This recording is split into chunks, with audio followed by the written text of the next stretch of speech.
All right, Shalom. Before I get started, I want to give all praises, honor, and glory unto Yahweh, Bahashem, Yahweh Shai, Bahashem, Racha Kwadash. Double honors unto the apostles and the elders of Great Millstone who were well and taught us his truth. And peace and blessings to the elect of the nation of Israel, which consists of you Negroes, Latinos, and Native American Indians. All right, so the title of this lesson is going to be A Kingdom Cannot Last on Fiat Currency. All right, or fiat money. All right. Now, fiat money. Fiat money is any money that is accepted by a government for paying taxes or debt, but is not pegged to be backed directly by gold and other valuables. Fiat money does not have significant intrinsic value or use value. Okay, so case in point, um, back in the ancient world, all right, uh, gold and silver, of course, your cattle, all right, was considered wealth. You know, you had Job, all right, you had Abraham, all right, who were wealthy men, and they had their gold and and their silver, but their wealth was determined by an actual intrinsic value, okay, something that was actually worth something. Now, what this devil being Esau, Edom, all right, which is the so-called white man, the rulers of this world, what they're trying to do, or what they're doing rather, all right, is pushing the world in a direction of a global reset, all right, where money doesn't have any value towards it besides what they say it has value. All right. Case in point, the dollar bill, which is being printed out of thin air. All right, you have what's known as the Federal Reserve, which was created, I believe it was in 1913, if I'm not mistaken. All right, and what they did was print money out of thin air, but didn't have an actual backing behind it. All right, to keep that dollar at its same value. You know. Now I'm gonna start going in the scriptures. I'm gonna start at Habakkuk the second chapter. All right. Now what we're gonna have is all the other nations, all right, are eventually going to turn their backs on America, all right, which in the scriptures, America is Babylon the Great. So this is Habakkuk, the second chapter, and the sixth verse. It says, Shall not all these take up a parable against him? Okay, and the hymn is talking about the Edomites. It says, And a taunting proverb against him, and say, Woe to him that increaseth that which is not his. How long? And to him that ladeth himself with thick clay. All right.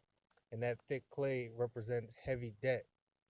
Now, here it is. You got the United States with their C-19, uh, uh, uh, what is it? C-19, I guess you could say restoration budget of, trillions of dollars and stimulus checks that they plan on giving all the people. But at the same time, if you look up the debt of the United States, okay, U.S. debt clock, all right, it'll give you a very sobering view on the debt, all right, that America is in, okay. So what is that right there? 27 trillion 899 million 899 billion 680 million, so on and so forth, and it changes by the second, which this isn't even accurate. This is it's probably way more than this. All right, it's definitely way more than this. So here it is. They're giving and they're handing out all this money. All right, which is known as a fiat currency. All right, and all in reality, they're in debt. And they're in debt to who? They're in debt to all the other nations. Okay? A lot of one of America's biggest debt holders, of course, is China. All right? And these are gonna and it's actions like this which is gonna show grave consequences for the United States. All right, so let's go from there. Let's go to Obadiah. All right, 1 and 6. It says, "How are the things of Esau searched out? How are his hidden things sought up?" It says, "All the men of thy confederacy have brought thee even to the border. The men that were at peace with thee have deceived thee and prevailed against thee. They that eat thy bread have laid a wound under thee. There is none understanding in them." Okay? And there's no understanding in Esau, because if there was understanding in Esau, all right, he would he would do what all the other leaders throughout the globe tried to do before he took them down. All right, and I'm talking about examples like Omar Gaddafi, Saddam Hussein. Okay, uh, um, um, places like Venezuela, all right, who have real wealth in the form of real gold, real silver, oil. Okay, these are valuable assets. Okay, that they can build a strong economy off of, and that's why the United States goes out in their foreign policy to take to bust these countries down uh, who try to build their own money system off of tangible wealth, because in turn what that will do is cause hyperinflation, all right, to the United States dollar, all right, the petrodollar, particularly in countries like Iran, which is why the United States wants to go into Iran so badly. Okay, is because Iran, when they sell their oil, they're not going to sell it with the United States petrodollar. They would sell it in things like the Chinese yuan, all right, and whatever else have you, anything but the United States petrodollar. And what that's going to do to the petrodollar is ruin the United States of America. Okay, so you know, and its grip. The reason that people buy oil in the United States petrodollar, all right, is because of the U.S. military. Okay, period.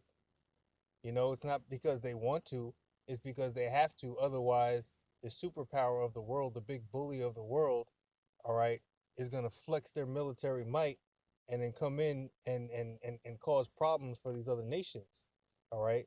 And that causes the other nations to be very angry, okay? They don't like doing that. They don't like taking their own currency, which has more substance and has a better backing, and then transferring it over to the United States dollar, all right, which is essentially worthless, buying the oil, transferring it back over to their currency, okay, and doing like that. Essentially, what they're doing is buying the oil twice when they do that, okay.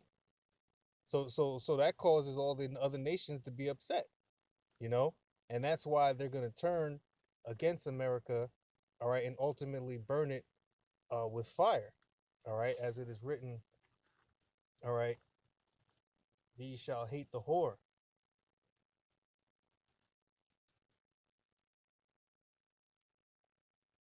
all right. Let's get that real quick. And that whore is America, all right. So it says here,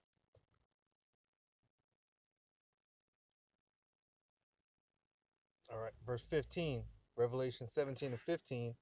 And he saith unto me, the waters which thou sawest, where the whore sitteth, okay, that whore is America, all right, where that whore sitteth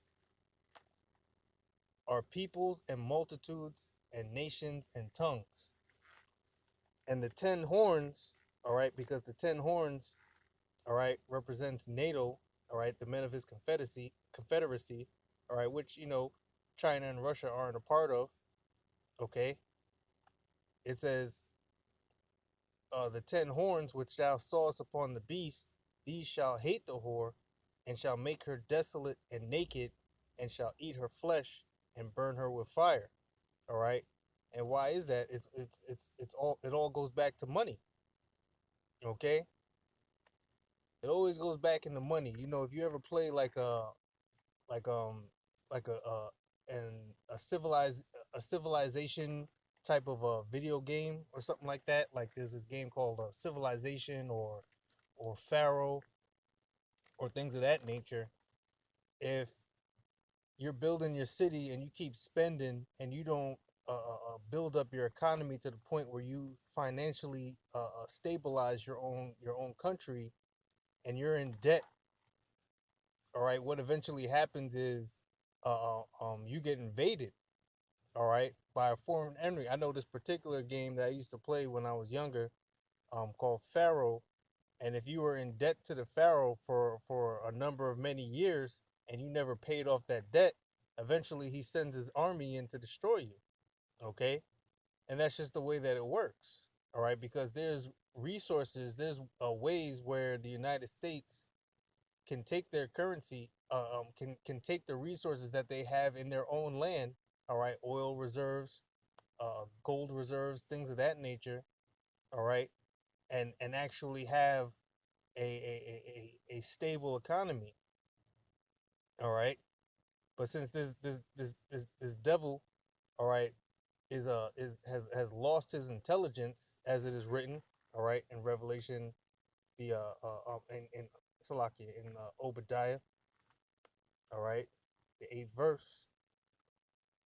It says, "Shall I not in that day, saith the Lord, even destroy the wise men out of Edom, and understanding out of the mount of Esau?" Okay. This devil is actually doing this on purpose to crash the economy so that he could start over again. But it's not going to work out the way that he has it planned. All right? And that's what makes him a fool, right? That's why when this devil's kingdom comes to an end, all right? And as he said in Wisdom of Solomon, the 5th chapter, and I believe it's down here somewhere. All right?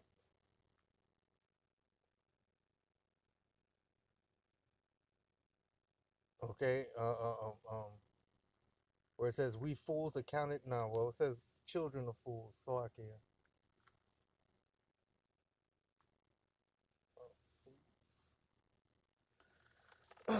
Oh, yeah, Job 30:8.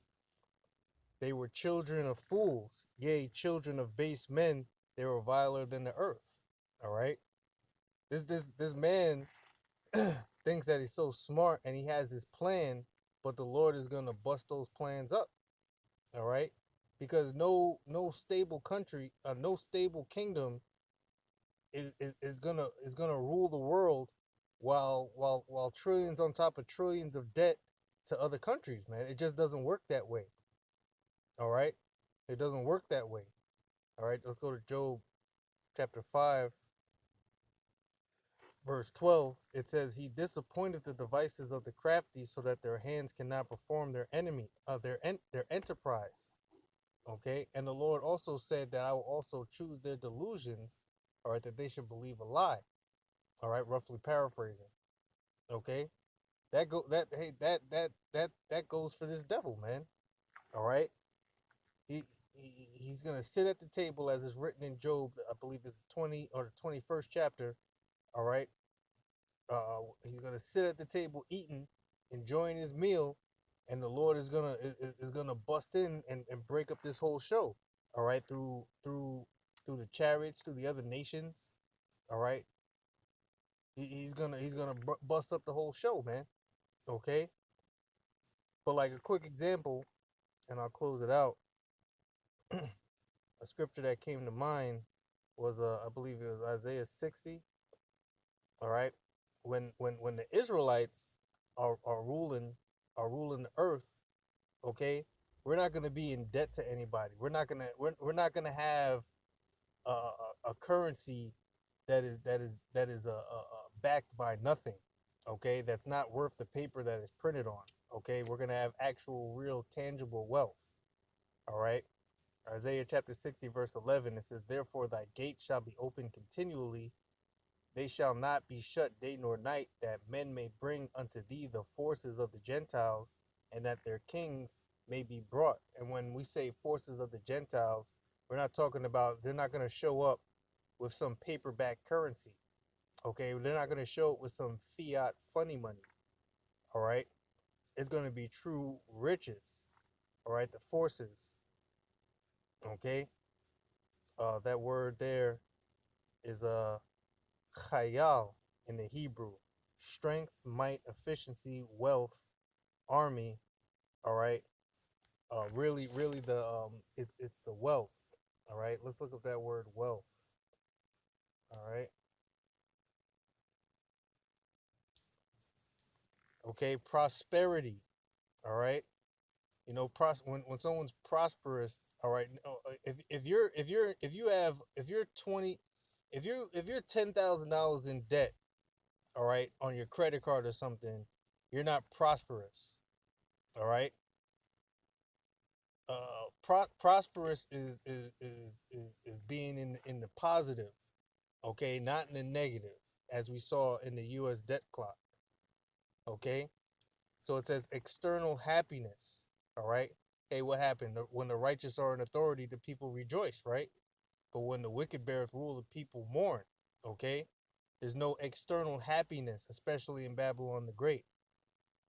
So it says riches, large possessions of money, goods, or lands. All right. So the goods and the land, that abundance of worldly estate, which exceeds the estate of the greater part of the community. All right. Um, and that's the point right there. All right. So, hey, this place is going down, man. Okay. This place is not prosperous. All right. You cannot build a great kingdom off of this and then just say, and then hit the reset button and just say, hey, everything's starting at zero. Here, take this chip. All right, here we're gonna ration your money, and whatever money we say it is, that's just how it's gonna go. It doesn't work that way. Okay, so this devil's in for a rude awakening, man. So, I just wanted to touch on that. Fiat currency and how countries can't survive on that. Okay, ultimately, it would have to go into slavery. All right, where you're just forcing people to work, for essentially peanuts, man. Okay, as is written in Genesis, the I think it's the 47th chapter. All right, where where there was a famine in the land and the money failed in Egypt, and eventually the people, after selling all of their wealth, their goods, their land, their cattle, and everything, they said, buy us. Okay, they went to him and said that. All right, let me bring it out right here. And you can read Genesis 47, all of it on your own. All right, let me see. Yeah. Genesis 47 and 19. Wherefore shall we die before thine eyes, both we and our land? It says, by us. Okay. What does that mean, by us? Like, take my body. All right. Basically, it's time to be a slave. Buy us and our land for bread and wine. All right. For bread, and we and our land will be servants under Pharaoh. A servant, is basically a slave. All right, and give us seed that we may live. That seed represents the rations. All right, they're doing something similar in Venezuela. Okay, where they give you a ration card. All right, so you're not good for just one meal. You can keep coming back and live. All right, that's what it means. Give us seed. Okay, you know the term. You give somebody you give somebody a fish. They're good for one meal. But if you teach somebody to fish, then they'll never go hungry again. Likewise, If you give somebody an ear of corn, all right, they're just going to eat it. But if you give them seeds to plant their own corn or whatever, whatever things to grow, okay, they have something that they can continually come back to. Okay, so it says, and give us seed that we may live and not die, that the land be not desolate. All right. So that's what Esau's trying to get his society in back into is a prison, all right, full of slaves, man. All right, but the Lord's not gonna do it. He's gonna rescue and deliver his elect. So with that, Lord willing, is edifying. I want to say shalom to the elect.